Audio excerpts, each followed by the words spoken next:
What's going on, everybody? It's your man ENIR NABU. Holla at your boy. Just wanted to come at y'all tonight with a quick tidbit on the Celestine Prophecy by James Redfield, another one of my favorite books. It's a fiction story, but it's a weird fiction story. You'd have to read the book to actually get it. It's fiction, non-fiction. Basically, the book talks about insights, a number of insights. The first book deals with 9 insights. Then there's a book called The 10th Insight, and it goes even further on and on. It's a good way to kind of decipher life. It talks about basically people being different personality traits, how that goes into how you lead your life. It talks about there being 4 personality types basically on Earth in all people, and we all exhibit some, one, or all these personality traits. There's the intimidator, the interrogator, the aloof, and the poor me. The intimidator, that everybody knows that personality type. The interrogator is the personality type that just asks a lot of questions and tries to get you riled up. The aloof type gives you half answers, makes you dig for information. They won't ever tell you how they really feel. And the poor me personality type. That's basically poor me. So the insights talk about the way people basically forgot how to gain energy the natural way. A lot of people that know me talk about filling up your cup with energy. So you don't want to have an empty cup. In the morning you start off the day with an empty cup, and it's your job to fill it with love, fill it with energy, because all we are is energy vibrating at different speeds. This computer you're looking at is just organisms, matter, and energy vibrating at a certain frequency. You are matter, energy, an organism vibrating at a different frequency. So basically, there's the insights that James Redfield talks about. The first insight,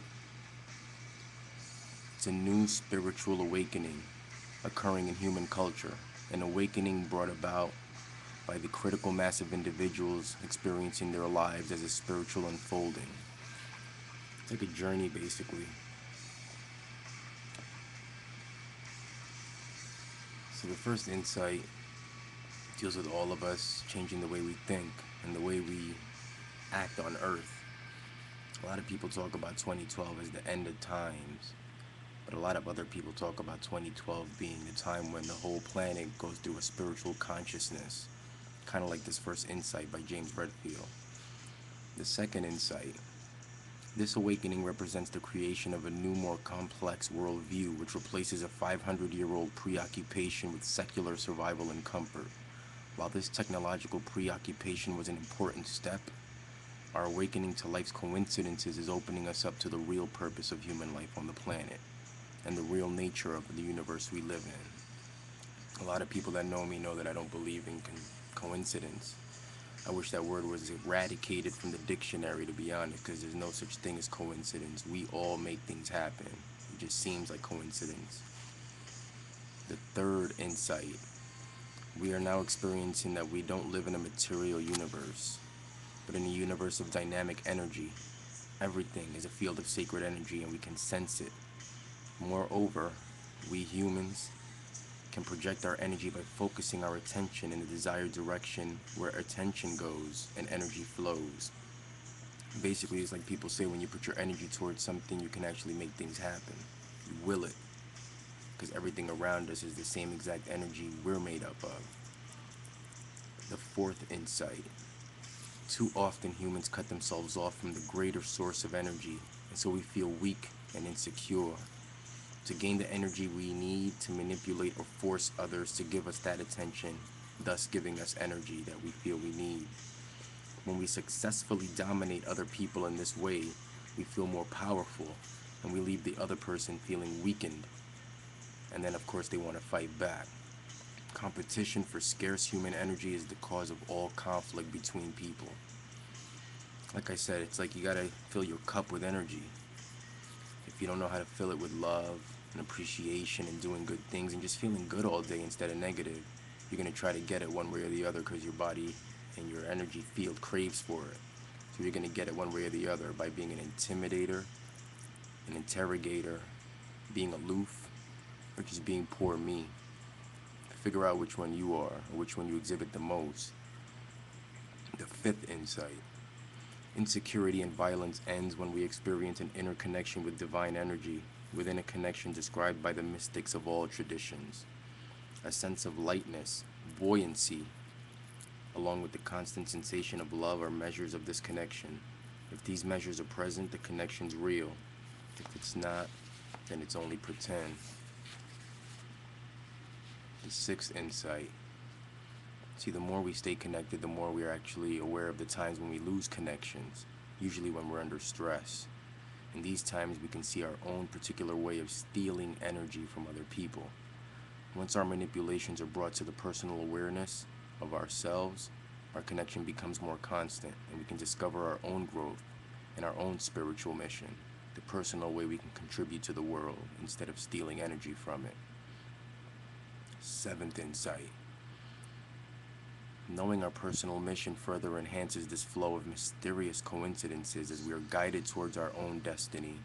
See, all these little coincidences that we go through in life, they're not really coincidences. They're just small little things that happen to guide us towards where we're ultimately headed. First we have a question, and then we dream. Then we have daydreams, and our intuition leads us towards the answer we're looking for. It's also comes through it comes from other people, but in a good way, not from manipulating people to get energy the way you feel you need to. You just have to learn, rethink, relearn. The eighth insight.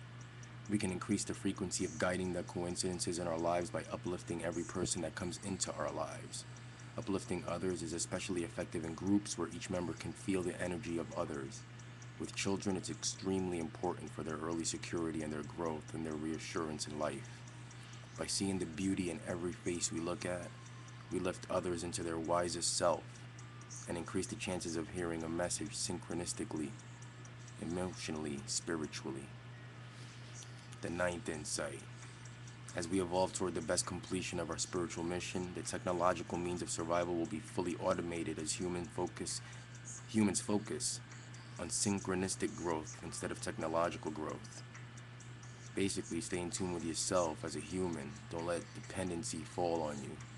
On cells, GPSs, tracking devices, computers, iPods, iPhones, yada yada yada yada yada.